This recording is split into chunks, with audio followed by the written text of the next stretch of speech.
Well, hello, everybody. I'm going to kick us off today. My name is Bernice Tsai, and I am Columbia College class of 1996, and I'm a member of the Columbia College Alumni Association's Intellectual Programming Committee, one of the subcommittees that looks to design programs and experiences for all of us alumni so that we can stay engaged, stay nurtured in our understanding of the world and stay connected to one another and to the college.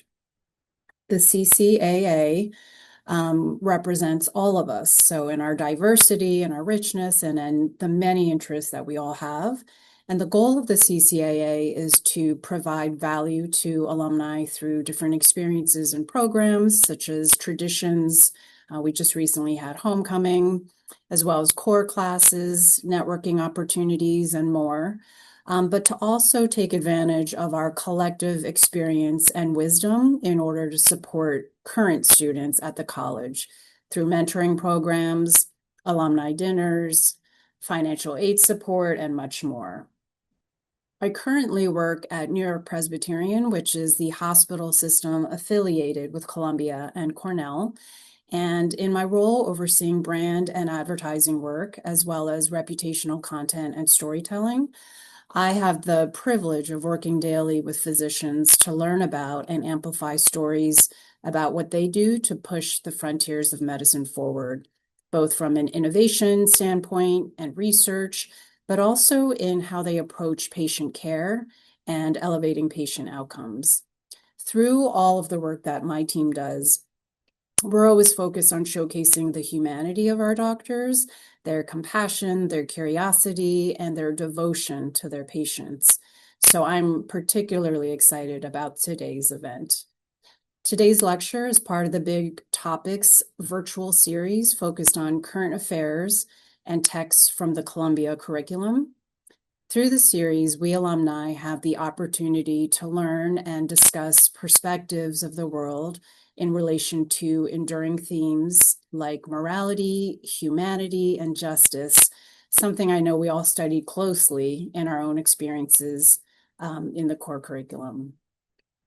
The title of today's lecture is Medical Humanities, Where the Two Cultures Meet and Flourish. And while we know that health and healing require practical and theoretical knowledge steeped in the sciences, medical humanities offers another framework to consider illness and disease through the lenses of literature, rhetoric, culture, and history. The habits of mind cultivated through the study and appreciation of liberal arts can improve the quality of patient care, enhance the lives of our physicians, and advance the approaches and innovations explored in medicine. So we're going to learn a little bit more about these concepts today, as well as the specific incarnation of medical humanities at Columbia. One quick note, if you're interested in participating in the Q&A during today's discussion, please enter your question as well as your graduating year into the Q&A box at the bottom of your screen, and you can submit questions at any time during the presentation. And for optimal viewing, you can enter full screen mode. So now I'm going to introduce Bruno Bastiles, who's today's moderator. He is also the Dean of Humanities and Jesse and George Siegel Professor in the Humanities in the Department of Latin American and Iberian Cultures. He also has a joint appointment in Columbia's Institute for Comparative Literature and Society. Prior to returning to Columbia in 2016, Dean Bastiles taught for many years at Harvard and Cornell universities, and his research covers a wide range of topics in literature, culture, and politics in modern Latin America, as well as contemporary philosophy and political theory. We're very delighted to have him with us today. So now, over to you. Thank you very much, Bernice, for that kind presentation. Thank you all for joining us, and thank you especially to the Columbia College Alumni Association for having us. So today you will hear a little bit more about one of our most thriving institutes in the humanities, which is the Institute for Comparative Literature and Society, better known as ICLS, as one of those common acronyms that we love so much here at Columbia. ICLS was founded in 1998 And it came out of a confluence of sort of two developments in different disciplines or areas that took advantage of each other's strengths and founded a new way of doing comparative literature. It emerged from the diminished role of area studies after the fall of the Berlin Wall. So area studies were typically set up in a sort of logic of first versus second and third world, or the West versus the rest. But it emerged in the late 1990s that it was time to take notice that area studies also had generated an incredible interdisciplinarity that we should take advantage of, and that we should also take advantage of the general practice of deep language learning or intensive language study that in those area studies programs was also thriving. On the other hand, we had a humanities-based, generally fairly Eurocentric comparative literature program that was also thriving in many US universities, and that was offering theories of interpretation that we thought could also enhance the area studies approach. So we decided to combine those two with the goal of opening up the discipline of comparative literature to languages beyond the canonical European ones, and then also to embed rigorous training in language and reading into specific social and historical contexts. So this is why it is called the Institute for Comparative Literature and Society. And the and society part covers a lot.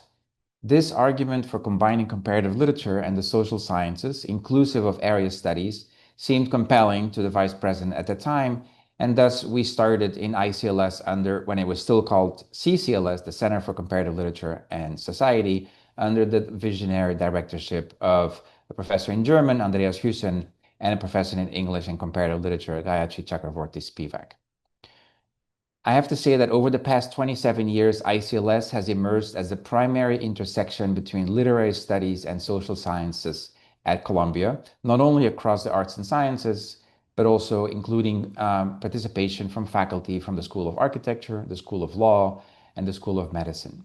We offer a doctoral certificate that students can take, even though they will officially be based in degree awarding departments. And we also offer a major for undergraduates with two tracks. The first track is comparative literature and society, and the second track, which is where today's speaker comes in, is the track for medical humanities. The majors are pretty equally divided between those two tracks, about half-half. And this major, even though it is fairly unknown and doesn't always show up on the records that are based in departments, is the third largest major in the humanities. It's sort of considered among students, who talk about it by word of mouth as the cool major or the major that the cool kids do. And as I said, the third largest major after English and philosophy. Often the college valedictorian emerges from our institute, which is to be expected because all our students engage in rich interdisciplinary research, but they also do intensive coursework through languages. One or two foreign languages are required, as well as in our literature departments. I am not neutral to this program. I'm also a faculty member, with half of my appointment being in ICLS and the other one in the Department for Latin American and Iberian Cultures. So it gives me a tremendous pleasure to present to you our speaker, my dear colleague Rishi Goyal. Professor Goyal is the founding director of Medical Humanities, of that track within ICLS. And he is at the same time associate professor of emergency medicine at the Columbia University Medical Center. So he spends his time between Uptown and here, the Morningside campus. He obtained his BA from Dartmouth, his MD from Columbia, and then after that, he also completed an MA and a PhD at Columbia University, precisely in comparative literature and society. He completed his residency in emergency medicine as chief resident while finishing his PhD. His research interests include the health humanities, the study of the novel, and medical epistemology. His writing has appeared, among other places, in the Living Handbook of Narratology, Literature, and the Los Angeles Review of Books.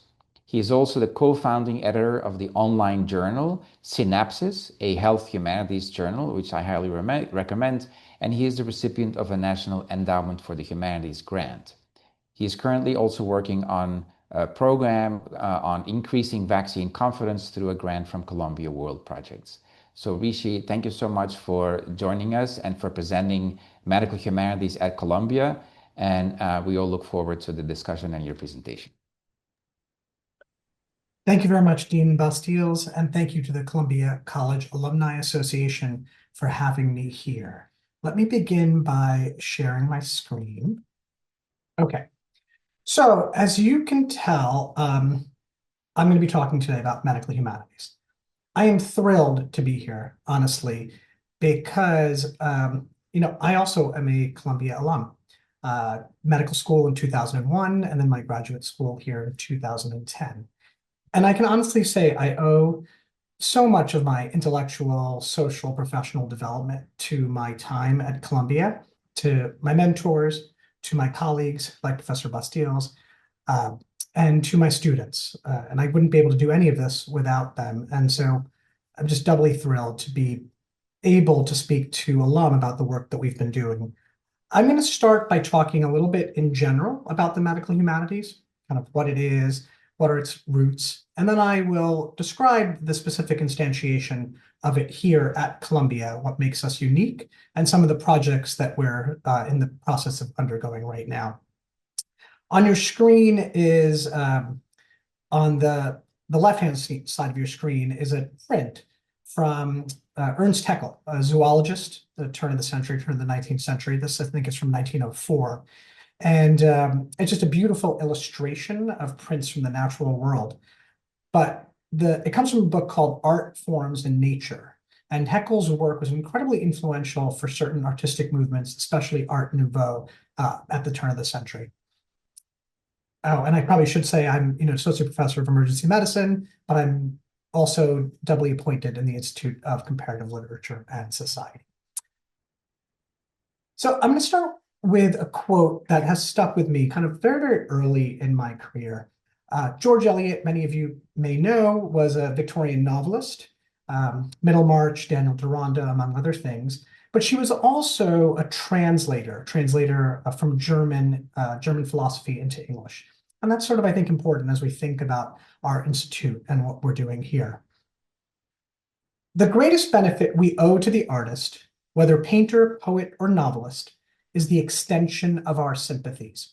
So she conflates painter, poet, or novelist. These are all artists. And what they are doing, this is kind of a defense, right, of what the artist does. The artist extends, so in time and space, our sympathies, some kind of connection outside of ourselves. She goes on to write, appeals founded on generalizations and statistics require a sympathy ready-made, a moral sentiment already in activity. But a picture of human life, such as a great artist can give, surprises even the trivial and the selfish into that attention to what is apart from themselves, which may be called the raw material of moral sentiment. So again, we have that idea of extending. Numbers alone aren't going to kind of activate our emotional connection, aren't going to allow us to really connect, but we need that individuality, that something or other that art can give. Art is the nearest thing to life.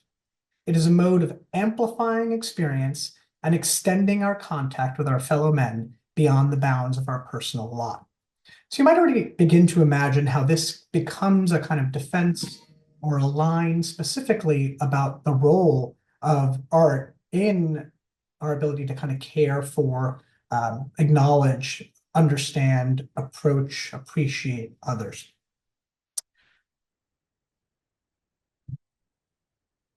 As you look at this painting, The Gross Clinic by Thomas Eakins, 1875, I want to offer a few themes, 4 themes, that I think might give you a sense of what I imagine as a framework for medical humanities.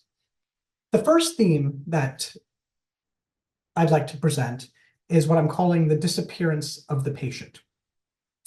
In the center of the painting, there are 2 areas of light, I think. One on the figure, and we'll discuss him in a second, but another is kind of lower to the right of the figure, where you have the sort of 4 men around.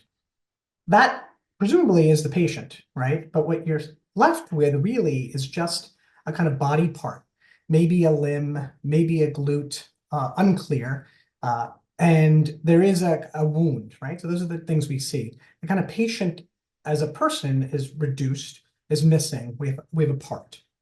So that's a sort of first theme, the disappearance of the patient. The second theme that strikes me is what I'm calling unseeability, which might relate to the inviolability of the body. In the left-hand corner, you have a figure who is kind of averting her eyes, unable to look at what's happening. This is the mother of the patient. So some of it is just a kind of an emotional reaction to the pain, perhaps, or the extreme nature of the event. But it's also something about how, this isn't something you're supposed to see or something you can see.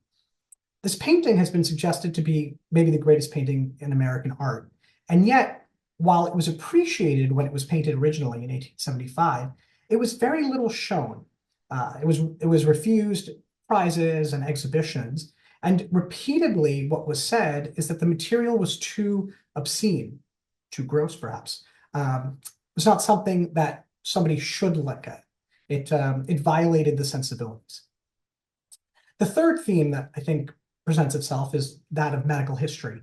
And a few things we could say about this. The figure who is the subject of the painting, Dr. Samuel Gross, was a prominent surgeon at Jefferson in Philly.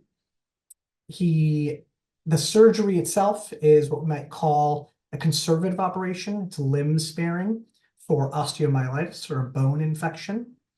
The third thing we kind of notice here is that we aren't yet in the era of antiseptic technique, but perhaps we are in the era of anesthetics. So you can kind of place the picture in a certain medical historical period that might kind of tell you something. Also about the theatricality of pedagogy, how education was done in medicine. You get the theater of the operating room as well, right? The fourth theme is something I'd like to kind of refer to that might tie the others together as self-reflexivity. And I think this sort of becomes very, very important because while there's a kind of realism to this painting, it's much more atmospheric and it's certainly not photographic. The painter, Akins in this circumstance, is making choices. He's making choices to have the mother in the picture with her face averted. He's making a choice to not show an entire body, to not show a patient that's recognizable as a human, but just as a kind of organ or body part or a limb. He also presents the bleeding open wound and then strikingly doubles it, I think, again, in the hand of the surgeon. So to me, the painting is ultimately asking, how is a surgeon like a writer who is also like a painter? The kind of paint or the blood on the surgeon's hand is sort of doubled in the paint on the painter's hand. And in fact, it is paint, not blood, right? So blood and paint are token, reflection, and self-reflexivity. A 20th century philosopher, Gilles Deleuze, said, "The great writer or painter is not a patient, but rather a physician, the physician of himself and of the world." I want to just give you a text, a page from Charles Dickens' Bleak House. This novel is around 1852, 1853. The novel is about the courts, about chancery, but it's also about genealogy. This is a short moment kind of later in the novel that to me encapsulates a particularly important way of thinking about bedside manner. That's why I wanted to bring it up. In this scene, you have Dr. Alan Woodcourt. He's walking in the city and espies from a distance a young woman who's been hurt, who's been battered, and he approaches her, even though they're not in a hospital. This is just a street scene. So the first thing I want to point to is this. Dickens writes about Alan Woodcourt. There was, or a habit in him of speaking to the poor and of avoiding patronage or condescension or childishness has put him on good terms with the woman easily. So kind of in a certain line, you get the moment of how a doctor might communicate, might connect with a patient across hierarchies, gender, class, or others. The next statement I want you to look at is, "Aye, a bad bruise, and the skin sadly broken. This must be very sore." there's a kind of affirmation that the doctor makes, not just a diagnosis, but understands the suffering kind of underneath the diagnosis. This must be very sore. She doesn't have to tell him that, right? It hurts. And finally, I want to just read how Dickens writes about the treatment. He cleanses the injured place and dries it, and having carefully examined it and greatly pressed it with the palm of his hand, gently pressed it with the palm of his hand, takes a small case from his pocket, dresses it, and binds it up. And to me, it's that word carefully and that word gently, these kind of adverbs, that the line itself is such a gentle, soft, careful line, describing the kind of act of care, which is central to medicine. In this kind of sort of movement from connection to affirmation to treatment, you get this kind of beautiful gentility of what bedside manner could be or might be. And I kind of wanted to just share that. So with those two examples, or maybe case examples of what medical humanities looks like, let me talk to you a little bit about what medical humanities is. The medical humanities is an umbrella term for the application and intersection of humanities methods and disciplines like literature, philosophy, history, with social science disciplines like anthropology and sociology, and the arts, film, theater, literature, to understand and study health, disease, illness, and medical practice. At the level of the individual patient, medicine and medical systems diagnose and treat disease to prolong life and to diminish the suffering that accompanies illness. But in many societies, the reach of modern biomedicine far exceeds the intimate zone of patient and caregiver encompassed by this model. The humanities reveal the forces of our shared bodily constraints on different lived experience, while offering a historical perspective on how medicine and patienthood might change over time. We turn to art to teach us how to see and sustain skills of empathy, observation, and self-reflection. And the social sciences provide context, both social and cultural, for individuals' experience of illness in any given place, time, and social hierarchy. Biomedicine is not neutral. It is a force that shapes and is shaped by culture. Institutions, power structures, and professional norms decide what counts as health and illness and who counts as human. For me, the medical humanities stress certain principles and values. They stress the idea that we're all vulnerable, kind of in our shared bodily existence. It looks at what we might call the structural determinants of health, and I'll speak more about that in a second. I think we try very consciously to stabilize or destabilize hierarchies. We afford a kind of historical viewpoint that allows us to understand that sort of illnesses come and go. Some of them are structured by kind of formal questions, not so much like species in the wild. And finally, I think the humanities allow us to kind of endorse the importance of creativity and the imagination, both in terms of patients and being able to kind of empathize and experience the lives of patients, but also the kind of creativity that comes with medical practice and the bioscientific enterprise. I put a quote at the bottom of this slide just because I wanted to kind of stress something. This is from Georges Canguilhem, who's a 20th century philosopher and kind of not as well studied, I think, in the American context, but was Foucault's advisor and mentor. Medicine exists because there are men, I added, and women who feel sick, not because there are doctors to tell men of their illnesses. So first and foremost, the medical humanities stresses that the medical starts with the patient, and it's a kind of call for care. It's a call for help that begins the kind of process of medicine. Rudolf Virchow, a physician and founder of social medicine, wrote, "Medicine is a social science, and politics is nothing else but medicine on a large scale. The physicians are the natural attorneys of the poor, and the social problems should largely be solved by them." Having spent a few moments on art and literature, I want to turn briefly to the social science aspects of medical humanities. Health is not just the product of individual choices and the relationship between a single doctor and a single patient. It is the product of politics, economics, social hierarchies, and public health. Paul Farmer, a physician anthropologist, introduced the idea of structural violence into medical humanities thought. Structural violence, unlike personal violence, can seem largely invisible, affecting social and racial groups unevenly. Health disparities are often due not to genetic or biologic differences, but to systemic inequalities in factors like housing and education. The ecological dimensions of health are a new frontier for medical humanities research. All of this plastic you see is a product of the burning of fossil fuels, resulting in hotter temperatures, not to mention the microplastics that are now ubiquitous in our bodies. Increasing plastic production is the main driver of worsening harms to human and planetary health. In another instance of the social sciences, historians have demonstrated race-based and age-based marketing strategies for mentholated cigarettes. And this has ultimately led to incredible public policy changes where menthols have been removed, where various kinds of advertising is no longer allowed.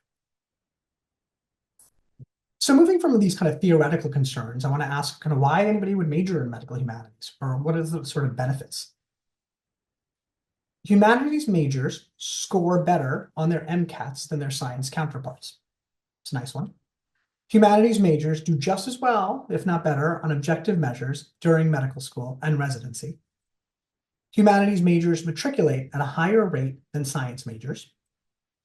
And residents in training exposed to humanities education exhibit higher level of empathy, tolerance for ambiguity, wisdom, emotional appraisal, self-efficacy, and lower rates of burnout than their counterparts. So who do we teach? We start really all the way from high school students, moving to college, university, undergrad students, medical students, nursing, social work, graduate students in the humanities and social sciences. These are some of the kind of more fun students to teach also.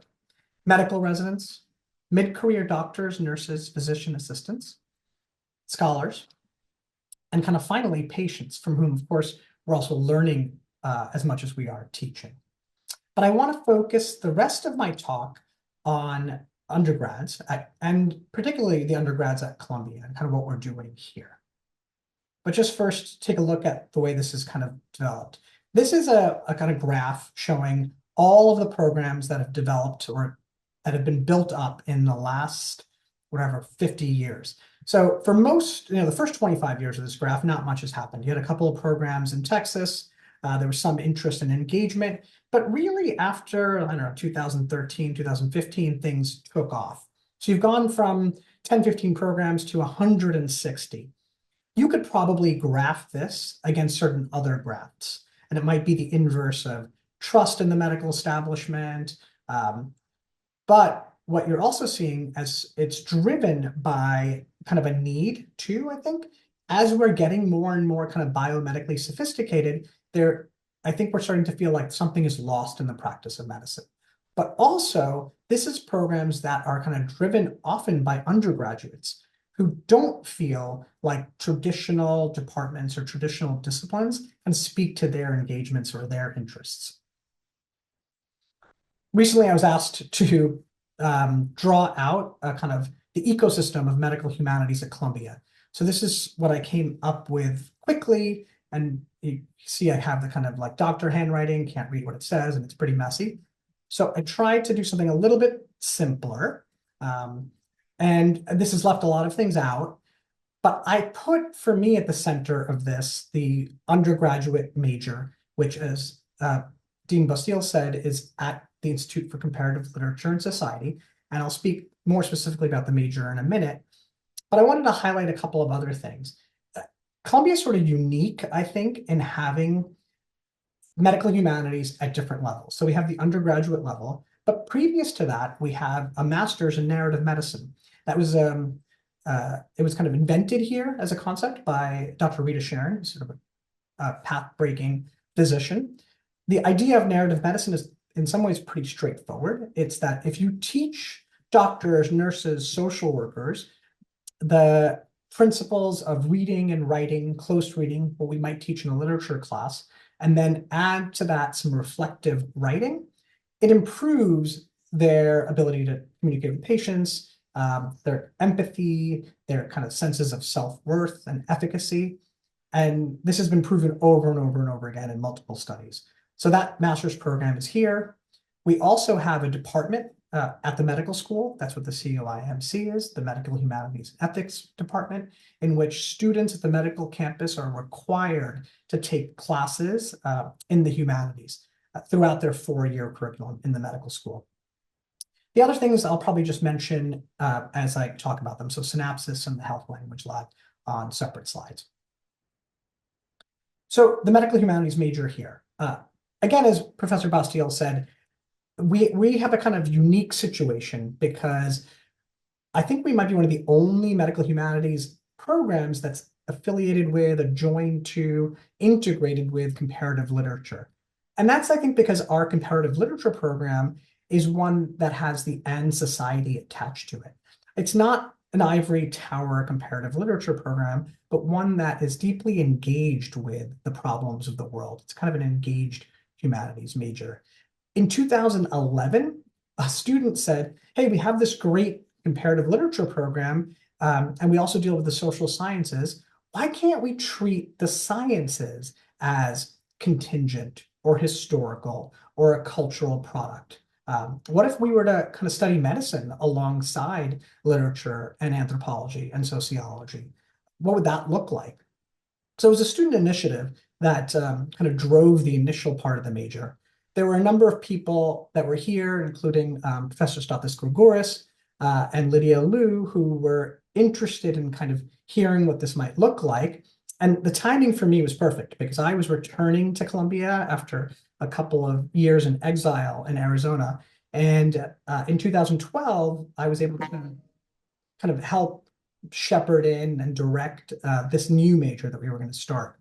And we graduated one student in 2014. And by 2020, I think the pandemic sort of accelerated an acceptance of this kind of way of thinking, that medicine wasn't just a product of a genetic code or biological factors, but in fact, kind of social and aesthetic and rhetorical factors played an incredible role in not only who got sick, but how sick they got. And so we were able to kind of expand the major pretty quickly. Just briefly, there's an introductory seminar, which I'm going to talk about because I want to talk about interdisciplinarity. Then people take core courses, and then they concentrate on specific areas. One of the things that makes it unique is that no two majors, I think, have the same full curriculum. And also that our students are required to do advanced work in a foreign language. So just briefly on the introductory seminar. I've been teaching that for the last couple of years with a colleague of mine, Professor Tadas Bugnavicius. And I've decided that what we're going to do is, how do you teach interdisciplinarity, right? There's a kind of shallow version in which you just put two things together and say, okay, find a connection. Or what we've tried to do is find something a little bit more meaningful. So we're using kind of keywords, and for us, keywords comes from Raymond Williams. And the idea is that there are certain words in disciplines that are kind of like hinges. They're really big, they're hard to define, but they often organize a discipline in interesting ways. And these words can cross disciplines. So for example, we use the word symptom. Pretty easy, I think, in some ways to think about it for medicine. It's what the patient brings to the table. It's what hurts, a headache, chest pain. But it's also the kind of font of the diagnosis. And in literature, often the symptom is what you might kind of read on the surface, and you might try to find something behind it. What's kind of causing that? Symptoms are really important to Marx, to Lacan, to Freud. So you can imagine how symptom becomes this interesting word to build a syllabus that brings medicine and literature together. Same thing with sign. In medicine, signs are what are we often refer to them as pathognomonic. A sign is immediately connected to a particular illness. And in linguistics, a sign is that kind of special relationship between a word and its content, between the physical word and what it represents. Other key words like body, life, biopolitics, history. And we kind of think about how all these connect in that kind of intro seminar and really try at the beginning to tell these students that comp lit and medical humanities have a certain kind of relationality, a grafting, a kind of shared DNA. I usually teach a seminar to kind of get this going as we move forward. So, in 2014, I taught a class on illness narratives. So illness narratives are often these beautiful texts written primarily by patients, but patients that are literary or writers that kind of bring any reader into the phenomenology or experience of a kind of illness. So Two Kinds of Decay would be an example. The Story of My Face is another one. And this has also been kind of broadened into a field called graphic medicine. I can talk about that if anybody's interested. We've got the Aikens photo again, or painting. And here we've got just the kind of relationship directly between literature and medicine. And more recently, a class on technology. I think we're in a kind of sort of techno moment where things like AI are all over the place. But if you think about all the kinds of kind of cryogenic technologies or assisted reproductive technologies or transplant technologies, I think it's not surprising that one of the most commonly taught novels in English classes throughout the country is Frankenstein, because it engages directly and deeply with the scientific enterprise of its moment. I'm going to mention one other class that I think is important that we teach. It's taught by one of my colleagues, Arden Hegley. It's called Contradictions of Care, and it centers all the medical humanities on that care relationship, but specifically those contradictions, often the contradiction between questions of the state or the individual. And what makes the class particularly unique is that the students have a service learning component. I think it's really hard to teach medical humanities without having students engage directly with patients. So in another class we've got that's called Life at the End of Life, students actually spend 2 hours a week with patients at a palliative care center who are dying. And it's an incredibly, obviously, deep and rich and complicated experience for them, but one that's supplemented, obviously, by classroom work as well to help understand that experience. I think I have just a couple more slides. This one is, another colleague of mine, Dennis Tennant in the English department, who had a background at Microsoft. He and I in 2019 said, we want to do a project that brings together some kind of work in the digital sphere with work in the medical humanities. At the time, the US was in danger of losing its measles exemption status. This is if you have less than 1,000 cases a year, native cases, then you're technically exempt. But because of often anti-vax activity, measles cases were on the rise. And as you all know, by 2020, while we started on measles in 2019, we got a much larger case than we could have ever imagined in 2020 with COVID. And so we spent the next 3 years collecting anti-vax rhetoric from Google, YouTube, Telegram, all these kinds of sites, and have put together the largest database of anti-vax rhetoric online. And we've used that to kind of create large language models that can help us design better pro-vaccination messaging. So we've worked with the CDC. And in doing this, we created a lab, the Health Language Lab. And what's nice about the lab structure is the humanities often don't have labs. People write monographs, single-authored papers. Whereas in our group, we had graduate students, undergraduates, postdocs, and we were able to kind of do work together that I think supported everybody's development. So there was an incredible amount of mentoring that happened there. Professor Bastiles mentioned Synapsis. That's our health humanities journal. I co-started this in 2017. And what's great about this is that we we publish a lot of articles every year, and they're at this junction between medicine and literature. But what's great is we take the work of academics and make it and sort of push it out to the lay person. So the articles are free of jargon. They're usually about 1,500 to 2,000 words. They're quick and they're readable, and they have a lot of kind of influence, I think, in terms of getting out some of the ideas we've been talking about. It resulted also in a book that I co-edited of essays on kind of culture and medicine.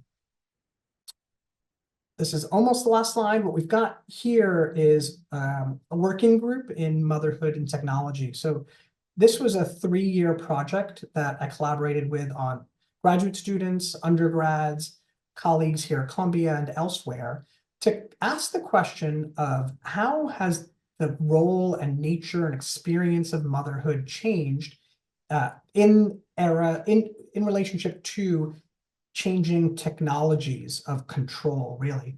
Anywhere from those Oura rings to different forms of birth control to the ability to kind of create fetuses outside of the body and what we can do with that. And sort of what does that do to kind of what motherhood means. So we just published a special issue of the Journal of Medical Humanities, or might be coming out next year, in which we brought together 10 to 12 scholars, and kind of been a really great project. This is sort of my penultimate slide, and I wanted to kind of just show how you might move from the classroom to the world in relationship to medical humanities. This is a group of our students and some activists who are standing outside of a statue of J. Marion Sims. J. Marion Sims is thought to be the kind of founder or father of modern gynecology. He invented the speculum and also a slew of other gynecologic surgeries. But while he was, celebrated for all these things, what was not discussed was the extent to which all of his techniques and technology were built through the experimentation on enslaved African American women without anesthesia, even though it was an era of anesthesia. He either purchased these slaves or he worked on other farmer slaves, and he developed techniques that he then brought to New York City and kind of put in his textbooks. So the students kind of performed an activist moment, and the statue, which was on 103rd, I think, and Fifth Avenue, right across from the New York Academy of Medicine, was taken down. So with that, I just want to say thank you very much for your time and for the ability to kind of share some of the work that we're both doing at Columbia and also just elsewhere. I'm going to stop sharing my screen now. And yeah, great. Thank you so much, Professor Goyal. That was tremendously interesting, engaging, and also extremely eloquent and sensitive. We have a few questions from the audience and that we have received prior to the talk, but I also wanted to start with a few general questions. You implicitly referred to this in your presentation, especially when you said, when you were talking about the history of medical humanities and why medical schools saw the use and the need to consider the humanistic and the social sciences as part of their training. Today, many feel that the healthcare system is broken in the United States. And so could you maybe elaborate a little bit, like why do you believe that a broader understanding of the humanities and education is so important for improving how medicine is practiced today and how physicians are able to care for their patients? Yeah, great question. Thank you. I think we could probably spend the next hour on that. But I think for me, what happens is we are getting incredibly sophisticated in our technologies and the kind of technocratic aspects of medicine. I mean, in my lifetime, we have been able to find newer and newer medications to treat HIV and AIDS. Childhood leukemias have been conquered. And yet, in the setting of this, I think physicians are often viewing their job as almost something that can be done by like a by a technology as opposed to by themselves. And the patients, it seems clear, feel like that kind of long connection and a sort of meaningful relationship is actually a big part of the cure.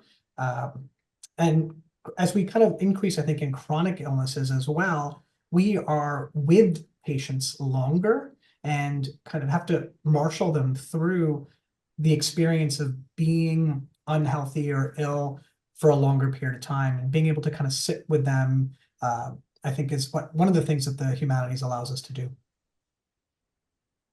And could you perhaps give an example in your personal experience? You spent, I would, I imagine half or more of your time in the emergency room.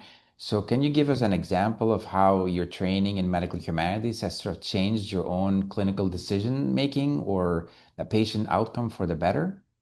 Oh yeah, I mean, like, almost every day. I think one of the things about the emergency room that really appeals to me is that I have a legal responsibility to take care of people. That's not true about most of modern medicine. There's a law on the books from 1986 called EMTALA, which says that an emergency room has to take care of patients regardless of their ability to pay or their immigration status. And and so we're in this interesting situation where we see whenever there's a kind of social problem, we get to kind of experience it. So I mean, very very often I have patients that have diabetes, and what you don't realize if you don't think about context is that you can prescribe them insulin for diabetes, but if they can't afford it, or if they don't have a refrigerator to store it, or if they don't have clean equipment or the ability to get it, it doesn't matter how many prescriptions you write. That the need for a home, the need for a refrigerator, the need for medication help kind of outweighs any medical intervention you might make. And so I've been working my entire career with social workers and our staff to try to do what we call a kind of screening of structural determinants of health. So we will actually engage directly with patients to find out if they have food insecurity or housing insecurity, and then we can act on that first. So before you can even offer any kind of medical intervention, you need to offer kind of real social interventions. Thank you. I also want to go to a question that was sent to us before the program. This is from Ray, who's Columbia College class of 2023, saying, I'm a current M1 student. Our curriculum is stacked with medical classes, and yet I feel so detached from the humanities. What is the best way to stay connected, especially given lack of time? I find myself reading a lot in my free time, but I've noticed my peers do not. So what would you recommend a student currently in medical school sort of reconnect with their humanistic side? Yeah, it breaks my heart. I mean, I think that so just from my own experience, I went to medical school and kind of had to leave because I also felt that way. I felt that we were incredibly savvy and sophisticated in our biomedical sciences, but we weren't thinking about the kind of people around us. So right off the bat, Ray, thank you. And thanks for, I think you should continue to read. Synapsis, just to put a plug in, is a wonderful source. I think a way to connect to a number of the writers have been graduate students and medical students. And there's a journal called Intima that Columbia has. JAMA, which is one of our journals, always has a thing called A Piece of My Mind, which takes patient narratives, often written by physicians or trainees. So that's another great place to kind of connect. Start a reading group in your medical school, meet once a month, kind of get a book going, a book club. Those are at least places I would start. But I think continuously just remembering that medicine is the practice in service of other people, that it's not in service of your knowledge base or in service of the kind of medical establishment. Professor Goyal, in your presentation, you also mentioned that you created a large language model to study the anti-vaxxer rhetoric. What is your response to the idea that people's medical needs might also be addressed through large language models or other technologies? We do know that many patients, turn to AI for answers about their medical history. What does that mean for physicians? I don't know yet. All I know that I'm being encouraged to try to use like AI chatbots as I'm looking at data or looking for information. Isn't working. I'll be clear on that on my end. We have a few programs that we're using right now. There's an opportunity, I think, certainly to say that data is there and patterns and pattern recognition and language. First pass is going to happen. We're going to be looking at those things. There's the danger, of course, of these large language models is there's not enough data in them. We're not capturing the right kind of data, that people's experiences aren't fully represented. And so the mistakes and the danger of wrong information is very deep right now. I think we're early days on that too.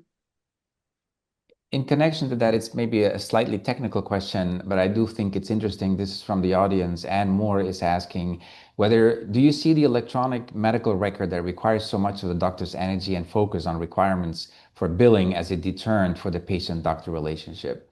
And it may be in connection to that. I was fascinated looking at some of the history of narrative medicine, which was co-founded here at Columbia, as you mentioned in your presentation, the phenomenon of the parallel Yeah. chart as sort of an additional record. So, what will your answers be about the electronic record that doctors are supposed to keep? And then, if you have something to say about the parallel chart.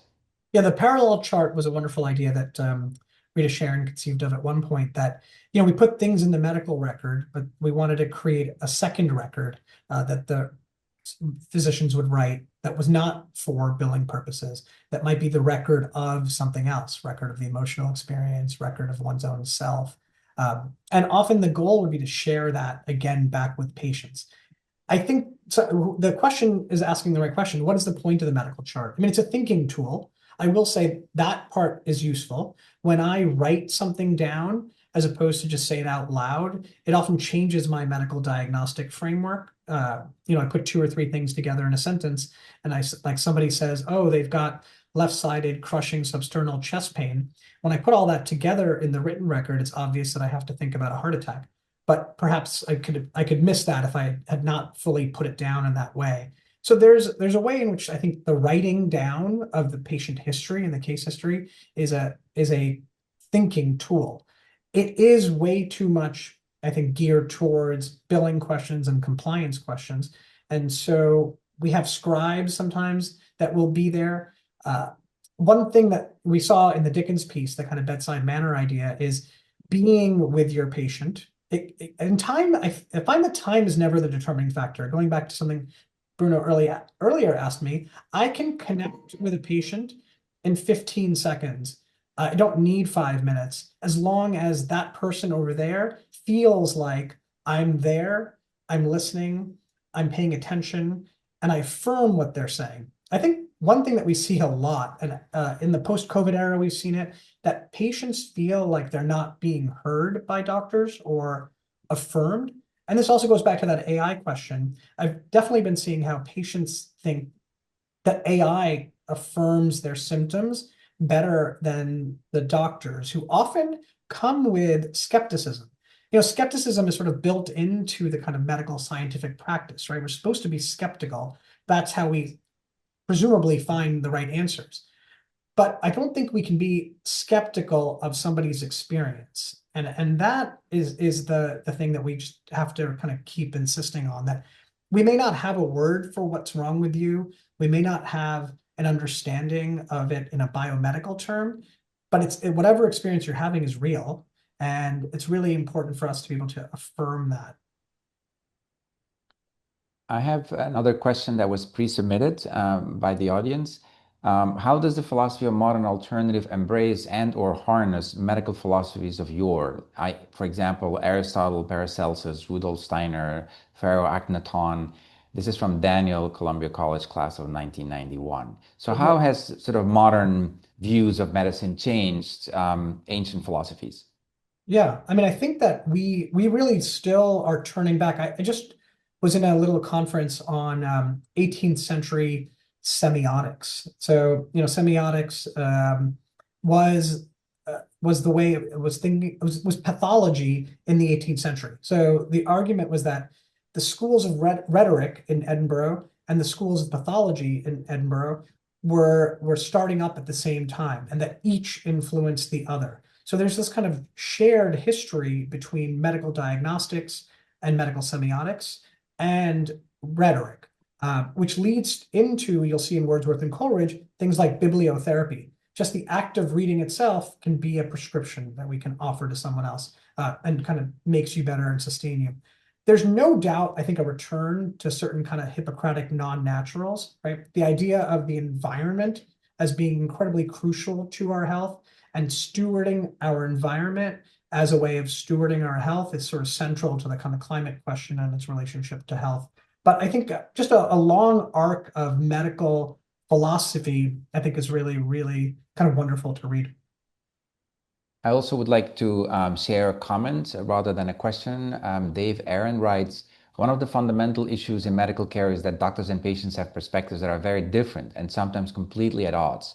Humanities has helped me be more sensitive to the patient's perspective. I didn't do any medical humanities, but my education at Columbia in general prepared me well. And David is Columbia College class of 71 and PNS class of 75. So I think this speaks eloquently to that there was a place that we sort of, waiting for somebody like you and the colleagues in ICLS to sort of step in and create a formal program that would actually support our students. For the most part, in the second half of your presentation, you spoke about undergraduates. There's also a question from Sophie Gorob, who's a CC graduate, but now in medical school and part of the humanities scholarly concentration. And she asks, you mainly spoke about the undergraduate curriculum. Could you also speak about Columbia's medical school curriculum? Do you incorporate service learning throughout the 4 years or mainly in the third and the fourth year clinical years?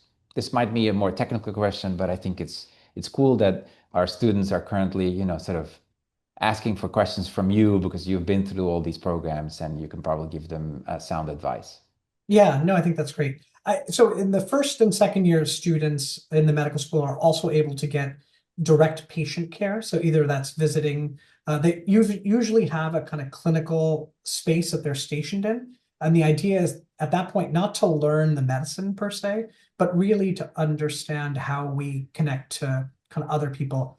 One of the things that I found most striking as a medical student was, I was 23 or 24 when I started medical school. It was hard to kind of relate across that age gap. Many of my patients were older, they were sicker. I hadn't had the experience of being ill in any way. And I think that's hard to really understand um, to understand somebody's suffering if you can't kind of get out of yourself. And it's harder as a younger person who's just been in school the whole time. So I'm going to be teaching first year medical students an elective in April, May as well. So I'm either going to do a kind of a series of Frankenstein variations or something on critical utopias or dystopias. I haven't decided what, but so we at Columbia, because of the narrative medicine program being so strong, we have been able to carve out pieces of the curriculum for both reading, reflective writing. Certain schools will send students to museums as a way of improving their skills in kind of visual diagnosis or visual learning. So there are lots of opportunities, I think. I want to point out something that the audience might not be aware of, but all of this ICLS is run with minimal official faculty lines. So we have you, of course, in conjunction with the medical center. But then in general, we only have two half lines for faculty members. So thinking about, the next frontier, if you could imagine in a utopian world where resources are, bountiful, what do you see as the next frontier for medicine, for medical humanities, and what do you think our role could be, or Columbia's role, or ICLS's role in that next frontier?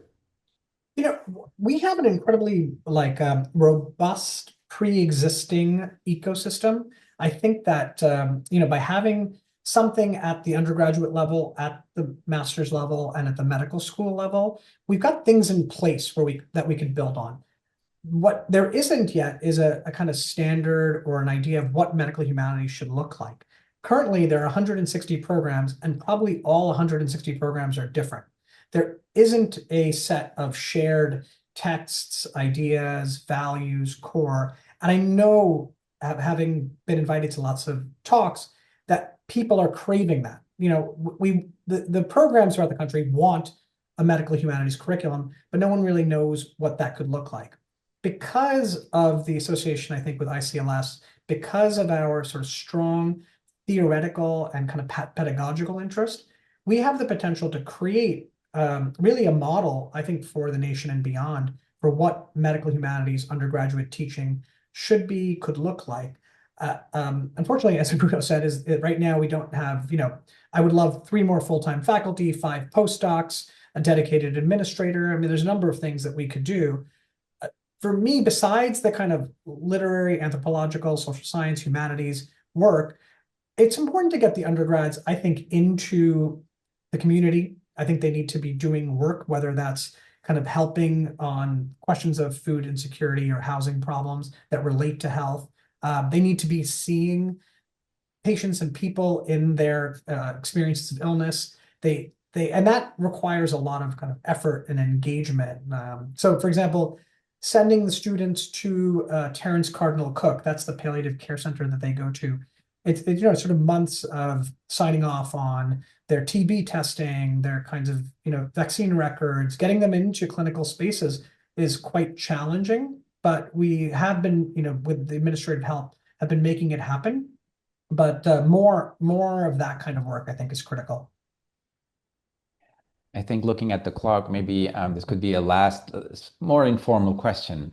You mentioned George Eliot and Dickens, but could you share with the audience 3 of your favorite works of literature that you would recommend to them to read and to access the power of the humanities that helped inspire you? And I would add, they don't have to be texts that refer thematically to the medical humanities, but just illuminate us in terms of your personal, favorites.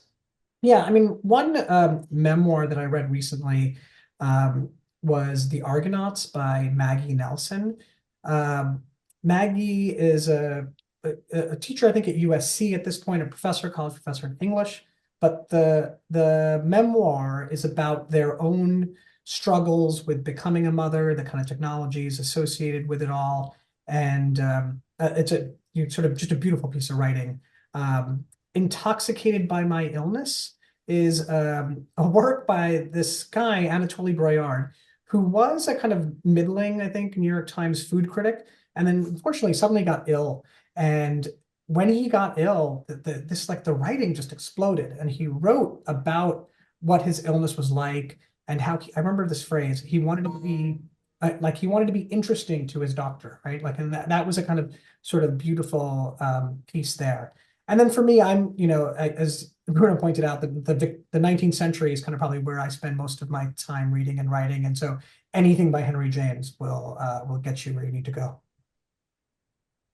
Okay, thank you so much, Rishi. I think this was extremely illuminating also for myself to learn more about the history of medical humanities. So we're all appreciative of your time and your insights in this, burgeoning field. Um, I think with this, we will hand it over to Bernice. Hi, everyone. Well, thank you, Professor Goyal and Dean Bastiles. That was a wonderful talk. I know I was riveted in making notes myself. And it's something that we need more of to be able to talk about and to value, which is more humanities and more humanism in our daily lives, because it relates to something that matters to all of us and to those who we love, which is how do we live fruitful, fulfilling, and healthy lives? So it's a reminder, as so many of our programs are, that the liberal arts should not be viewed as optional or as a hobby or a luxury, but rather that they are truly essential for a flourishing society and populace. So I want to thank you again and thank everybody for attending, our alumni, students, and friends. Hopefully you enjoyed today's program. And if you did, my request to you is please stay connected. Join us for future events, invite a classmate, volunteer time, mentor student. There's so many ways that you can help to contribute to our community and to our students and to the success of the college. If you would like to get involved, if you have ideas for future programs, please email us at ccalumni@columbia.edu. And just thank you and have a wonderful rest of the day. And hope to see you at the next Columbia College event. Thank you.